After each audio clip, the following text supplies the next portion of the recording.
د دفاع وزارت لخوا خپلو ځواکونو ته تازه خبرداری او اعلان دا چې دفاع وزارت خپلو ځواکونو تازه څه خبرداری ورکړې دی او څه یې لازمي کړي جزئیات یې راسره ویډیو کې وګورئ او چینل هم سبسکرایب کړئ.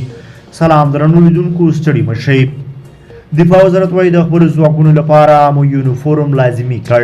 د دفاع وزارت ویان وایي که چیرې د دغه وزارت ځواکونه د یونیفورم په اغوستو کې بې پروایي وکړي د قوانینو پر بنسټ به سزا ورکړل شي.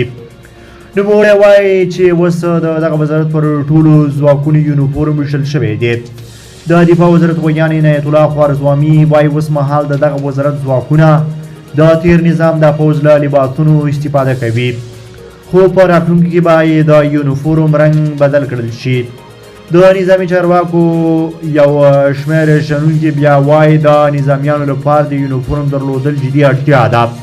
تر دې مخکې ځینو هېوادوالو د امنیتي ځواکونو په ځانګړې توګه د دفاع وزارت د ځواکونو د مشخص یونیفورم له نشتوالي شکایت درلود. بلخوا تېر کال 900 بهرني سیلانیان د شیرخان بندر له لارې هېواد ته راغلي. د کندوز ولایتي چارواکي تېر کال د شیرخان بندر له لارې هېواد ته د اروپا، امریکا او اسیایي هېوادونو څخه 900 بهرنیو وګړو د راتګ خبر ورکوي.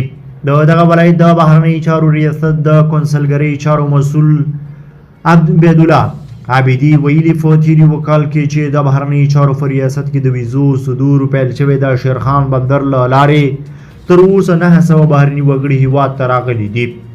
عابدي زیاته کړې ده چې په ورځ کې تر 100 پورې بهرني وګړي د بهرنیو چارو ریاست ته د ویزو اخیستو په موخه راځي او وروسته بیا خپل د خوښې ولایت ته د سیاحت او تفریح په موخه سفر کوي.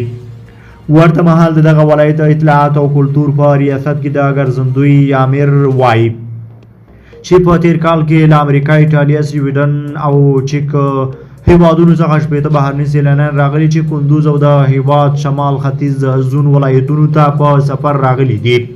د هغه په وینا چې دغه سیلانیانو د سفر موخه یاد ولایت د سیاحتي او زیارتي سیمو څخه لیدنه وه چې په کې خبریالان هم شامل دي.